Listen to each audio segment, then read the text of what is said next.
السلام علیکم ورحمۃ اللہ وبرکاتہ۔ ناظرین، امید ہے کہ خیریت سے ہوں گے۔ دوستو، آج کا عنوان بہت ہی اہم ہونے والا ہے۔ آپ حضرات سے گزارش ہے کہ اس ویڈیو کو آخر تک ضرور دیکھیے گا۔ دیکھنے سے پہلے آپ حضرات سے گزارش کرتا ہوں کہ اس ویڈیو کو لائک کر دیجیے گا، اور اگر چینل پر نئے ہوں تو چینل کو سبسکرائب کر لیجیے گا۔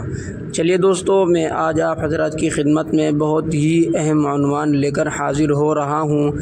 آپ حضرات سے گزارش ہے کہ اس عنوان کو مکمل سماعت فرمانے کی کوشش کریں۔ دوستو، عنوان ہے مولانا سعد کا جھوٹ دن بدن بڑھتا ہی جا رہا ہے۔ افسوس، مولانا سعد کے بیان سننا اور آگے شیئر کرنا حرام ہے۔ جس کو یقین نہیں تو اس ویڈیو کو دیکھیں ایک بار۔ تبلیغی حضرات ضرور سنیے گا اس ویڈیو کو ایک بار لازمی، اور دیکھنے سے پہلے لائک کر دیجیے گا اور چینل کو سبسکرائب کر لیجیے گا۔ مولانا سعد صاحب کا بیان بھی اس ویڈیو کے اندر آپ حضرات کو سننے کو ملے گا۔ آپ مدارس میں پڑھ لیجیے ایمان کی بحث، اور اس کے بغل میں اور اصطلاحی معنی آپ سے سوال ہوگا مدرسے میں کہ بتاؤ ایمان کسے کہتے ہیں، تو آپ قلم سے لکھ کر جواب دیں گے کاغذ پر کہ ایمان اسے کہتے ہیں لغتاً اور شرعاً، آپ سے جواب دے دیں گے اور آپ کو اول نمبر سے پاس کر دیا جائے گا۔ میرے نزدیک ایسا کوئی امتحان صحابہ کا ثابت نہیں ہے کہ جس میں ان سے قلم کاغذ رکھ کر یا کتاب بند کر کے ان سے سوال کیا گیا ہو کہ بتاؤ ایمان کسے کہتے ہیں۔ اور یہاں مدرسے میں ایمان یزید انقص کی بحث پڑھتے ہیں اور اس کے مستدلات اور اس کے اندر ایک دوسرے کے جو ہے بحث کو بیان کر کے سمجھتے ہیں کہ ہم ایمان میں کامیاب ہو گئے ہیں، اور ایمان کے سوال میں میرا پرچہ سوال کا بڑا اچھا بنا ہے۔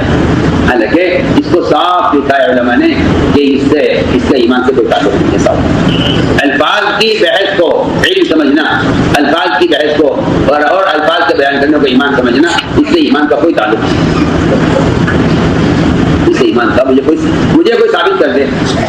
حامدوں و مسلیوں و مسلمہ، جیسا کہ آپ نے سنا، مولانا سعد صاحب کے شذوذ دن بدن بڑھتے چلے جا رہے ہیں۔ مولانا سعد صاحب کے ہر بیان میں قرآن کی تحریف ہوتی ہے، ہر بیان میں حدیث کے اندر جھوٹ ملایا جاتا ہے، ہر بیان میں اسلاف کی دینی تشریحات سے روگردانی کی جاتی ہے، اور ہر بیان میں بدعات کی ترویج کی جاتی ہے۔ اسی لیے ہماری پہلی درخواست تو یہ ہے کہ مولانا سعد صاحب بدعتی ہو چکے ہیں، مولانا سعد صاحب ضال اور مضل ہیں، یعنی خود تو گمراہ ہو گئے ہیں اور ساتھ میں امت کے ایک بڑے طبقے کو گمراہ کرنے کی کوشش کر رہے ہیں۔ اس لیے مولانا سعد صاحب کے بیانات کو سننا اور ان کو آگے فارورڈ کرنا یہ بالکل بھی جائز نہیں ہے۔ جو لوگ مولانا سعد صاحب کے بیانات کو آگے فارورڈ کریں گے، کل قیامت کے دن ان کی پکڑ ہو سکتی ہے، کیونکہ وہ ایسے بیانات کو فارورڈ کر رہے ہیں جس میں قرآن کی تحریفات ہے اور آپ صلی اللہ علیہ وسلم کی حدیث میں جھوٹ ملایا جا رہا ہے۔ اب یہ جو کلپ مولانا سعد صاحب کی میں نے آپ لوگوں کو سنا، یہ بھی بہت عجیب و غریب ہے۔ کہہ رہے ہیں کہ ایمان صرف عملی دین سے پہچانا جائے گا۔ ایمان کی تعریف عملی دین سے ہوتی ہے، یعنی ایمان کی تعریف عملی دین ہی سے ہوگی۔ تو ہمارا سوال یہ ہے کہ حضرت اسامہ رضی اللہ تعالیٰ عنہ نے جنگ میں جس آدمی کو قتل کر دیا تھا کلمہ پڑھنے کے باوجود، تو آپ صلی اللہ علیہ وسلم نے ان سے فرمایا کہ اسامہ ہل شققت عن قلبہ، کیا تو نے اس کا دل چیر کر دیکھ لیا تھا؟ اب یہاں پر آپ صلی اللہ علیہ وسلم کے اس سوال کرنے سے پتہ چل جاتا ہے کہ اگر کسی شخص نے ایک عمل بھی نہیں کیا تو بھی وہ ایمان والا ہو سکتا ہے۔ تو کس بنیاد پر آپ کہہ رہے ہیں کہ ایمان کی تعریف تو عمل ہی سے ہوگی؟ پھر مدارس کے اوپر طنز کرتے ہوئے کہا کہ مدارس میں ایمان یزید و ینقص کی بحث ہوتی ہے، اس کے لغوی شرعی معنی اور اس کے اصطلاحی معنی اور اس کے حقیقی معنی کی بحث ہوتی ہے، کہ کاغذ قلم کے ذریعے سے جو امتحان لیا جاتا ہے ایسا کوئی امتحان صحابہ سے ثابت نہیں ہے۔ پھر آگے کہتے ہیں کہ الفاظ کی بحث کو علم سمجھنا اور الفاظ کے بیان کرنے کو ایمان سمجھنا، اس کا ایمان سے کوئی تعلق ہی نہیں ہے۔ یعنی یہاں پر کاغذ قلم سے جو علم حاصل کیا جاتا ہے نا، اس سے بھی متنفر کر رہے ہیں مولانا سعد صاحب لوگوں کو۔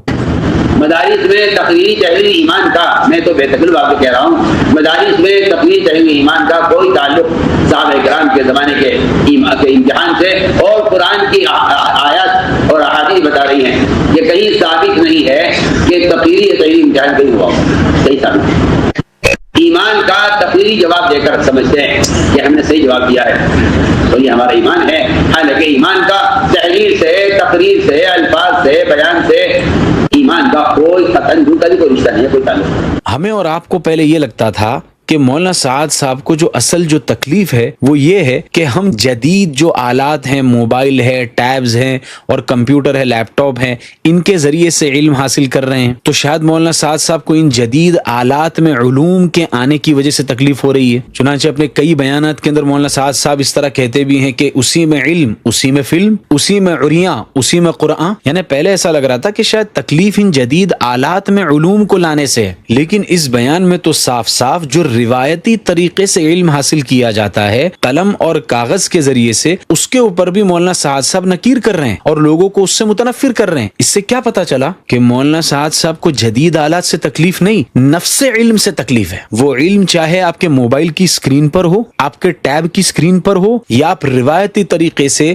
مدارس کے اندر قلم اور کاغذ کے ذریعے سے علم حاصل کر رہے ہو، اس سے بھی مولانا کو تکلیف ہے۔ کبھی تو ایسا لگتا ہے کہ یہ سوچی سمجھی سازش کر کے عوام کو علماء سے متنفر کرنے کی کوشش میں مولانا سعد صاحب لگے ہوئے ہیں۔ اب مولانا سعد صاحب کے معتقدین کہتے ہیں کہ ارے مولانا سعد صاحب کے تو ایسے بہت سارے بیانات ہیں جس میں وہ علم و علماء کے فضائل بیان کرتے ہیں اور ان کی عظمت اور ان کے اکرام کے اوپر لوگوں کو ابھارتے ہیں۔ تو ایسے لوگوں سے میں یہ کہنا چاہتا ہوں کہ فرض کیجئے کہ آپ کے گھر میں کوئی مہمان آئے اور اس مہمان کو آپ بہت ہی عزت اور اکرام کر کے اپنے دسترخوان پر بٹھائیں اور اس کے سامنے ہر طرح کے فروٹ اور کھانے اس کے سامنے دسترخوان پر رکھیں اور اس کی بہت ہی زیادہ تعظیم کریں، لیکن بیچ بیچ میں آپ اس کو یہ بھی کہیں کہ کیسا بے شرم آدمی ہے، دوسرے کے گھر پہ کھانا کھانے کے لیے آ جاتا ہے، پھر تھوڑی دیر کے بعد پھر آپ اس کا اکرام کریں، حضرت یہ لیجئے، حضرت وہ لیجئے، حضرت ٹھنڈا لیجئے، حضرت میٹھا لیجئے، پھر تھوڑی دیر کے بعد کہے کیسے بے شرم آدمی ہو، تم دوسرے کے گھر پہ کھانا کھانے کے لیے آ جاتے ہو۔ تو ایسے شخص کو کیا آپ مہمان نواز کہیں گے؟ آپ یہ کہو گے کہ یہ آدمی تو جھوٹا ہے کہ ایک وقت میں اکرام کر رہا ہے، دوسرے وقت میں تانا دے رہا ہے۔ بالکل اسی طرح مولانا سعد صاحب کے جو بیانات ہیں علم اور علماء کے فضائل میں، تو وہ بیان ٹھیک ہے، ہمیں مسلم ہے، لیکن یہ بیانات جو اس طرح کے ہیں جو عوام کو علماء سے متنفر کر رہے ہیں اور علم کی تحقیر لوگوں کے دلوں کے اندر بٹھا رہے ہیں، ان بیانات کا کیا؟ ایسا شخص ہرگز علم دوست نہیں ہو سکتا۔ اب چونکہ مولانا سعد صاحب کی جو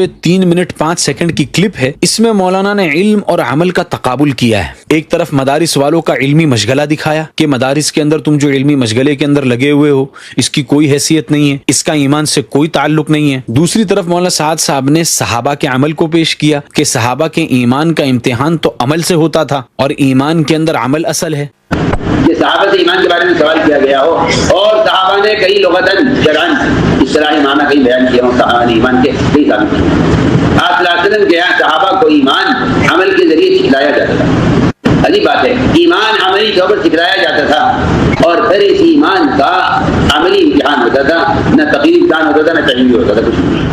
چونکہ تقابل علم و عمل کا کیا ہے، اب ہم اسی اعتبار سے جواب دیتے ہیں، اور اس کا جواب دینے سے پہلے ایک الزامی جواب سن لیجئے۔ اس بیان کے اندر تو مولانا سعد صاحب نے علم اور علماء کی توہین کی، ان کے علمی مشغلے کے بارے میں یہ کہا کہ اس کا ایمان سے کوئی تعلق ہی نہیں ہے، صحابہ سے ثابت ہی نہیں ہے، اور ایمان کا تعلق تو اصل عمل سے ہے۔ ایک یہ بیان ہوا۔ اسی سال جنوری میں کھارگر اجتماع کے اندر مولانا سعد صاحب اللہ کی قسم کھا کھا کر لاکھوں کے مجمع میں یہ کہہ رہے تھے کہ ایمان کی تکمیل دعوت کے علاوہ کسی چیز سے نہیں ہو سکتی، نہ روزے سے، نہ نماز سے، نہ حج سے، نہ قرآن سے، نہ تلاوت سے، نہ تہجد سے، کسی سے بھی ایمان کی تکمیل نہیں ہو سکتی۔ کہ ایمان کی تکمیل کا صرف ایک واحد سبب دعوت ہے، اس کے علاوہ اللہ کی قسم کوئی سبب ایمان کی تکمیل کا نہیں ہے۔ میں تو قسم کھا کر کہہ رہا ہوں، آج کے بعد اس کے خلاف کوئی دلیل نہیں ہے۔ اللہ کی قسم، دعوت اللہ کے بغیر ایمان کی تکمیل کا کوئی ذریعہ نہیں ہے، کوئی ذریعہ نہیں ہے۔ نہ تہجد ہے، نہ تلاوت ہے، نہ ذکر ہے، نہ روزہ ہے، نہ نماز ہے، نہ حج ہے، نہ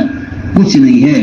میں کھل کر کہہ رہا ہوں، دلائل کے ساتھ عرض کر رہا ہوں۔ اب کھارگر کے اس بیان کے اندر نماز، روزہ، حج، قرآن کی تلاوت، تہجد، یہ ساری عبادتیں آ گئی اور کہہ رہے ہیں کہ ایمان کی تکمیل سے ان کا کوئی تعلق نہیں۔ تو اب مولانا سعد صاحب کے معتقدین سے ہم یہ کہتے ہیں کہ آپ خود فیصلہ کیجئے کہ ان دونوں بیانات میں سے کون سا بیان جھوٹ اور دھوکے پر مبنی ہے۔ ایک بیان تو یہ 3 منٹ 5 سیکنڈ والی کلپ جو مدارس اور علماء کی توہین کی سوشل میڈیا پر گردش کر رہی ہے، ایک یہ بیان، اور ایک بیان کھارگر اجتماع کے اندر جو مولانا سعد صاحب نے دیا وہ بیان۔ آپ ہمیں بتائیے کہ مولانا سعد صاحب نے یہ جو تازہ بیان کیا ہے، اس میں مولانا سعد صاحب صاحب دین کی غلط تشریح کر کے امت کو دھوکہ دے رہے ہیں، یا پھر کھارگر کے اجتماع کے اندر اللہ کی قسمیں کھا کھا کر وہاں پر امت کو جھوٹ بول کر دھوکہ دیا؟ دونوں میں سے کوئی ایک تو آپ کو سلیکٹ کرنا پڑے گا، کیونکہ ایک بیان کے اندر ایمان کے لیے اصل عمل اور عبادات کو بتا رہے ہیں، اور دوسرے بیان کے اندر کہہ رہے ہیں کہ عبادات بلکہ افضل العبادات نماز، روزہ، حج، ان سے بھی ایمان کی تکمیل نہیں ہو سکتی۔ تو آپ خود ڈیسائیڈ کر کے ہمیں بتا دیجئے کہ کون سے بیان میں مولانا سعد صاحب جھوٹ بول رہے ہیں اور امت کو دھوکہ دے رہے ہیں۔ مجھے بڑا تعجب ہوتا ہے کہ مولانا سعد صاحب کے معتقدین کب تک ان کے ان باطل اقوال، ان کی قرآن کی تحریفات اور احادیث میں جو وہ جھوٹ ملاتے ہیں، کب تک ان کی تعویلات کرتے رہیں گے؟ عجب سینے والا ہے چانقے گریباں کا،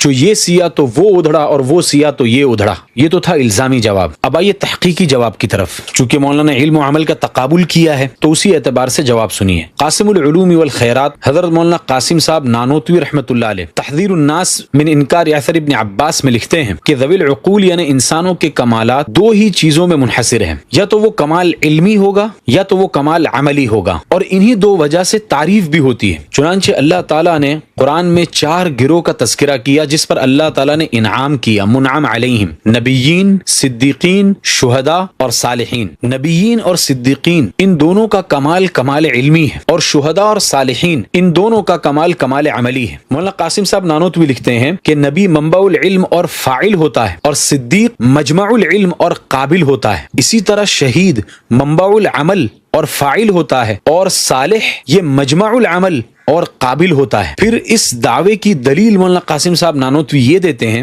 کہ انبیاء اپنی امت میں ممتاز ہوتے ہیں تو فقط علوم سے، یعنی انبیاء کے اندر کمال علمی اور کمال عملی دونوں ہوتا ہے، لیکن جو وصف امتیاز ہے وہ علم ہے۔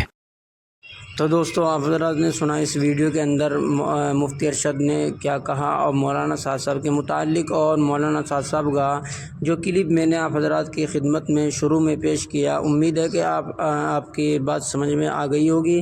دوستو گزارش کرتا ہوں کہ آپ حضرات سے اس طرح کی ویڈیو سننے کے لیے میرے اس چینل کو سبسکرائب کر لیجئے گا، اور ویڈیو کو لائک کر دیجئے گا، اور دوسرے لوگوں تک شیئر ضرور کیجئے گا۔ اس طرح کی میں ویڈیو روزانہ آپ حضرات کی خدمت میں لے کر حاضر ہوتا رہتا ہوں۔ آپ حضرات سے گزارش ہے کہ اس ویڈیو کو جو ہے زیادہ سے زیادہ لوگوں میں شیئر کیجئے گا۔ السلام علیکم ورحمۃ اللہ وبرکاتہ۔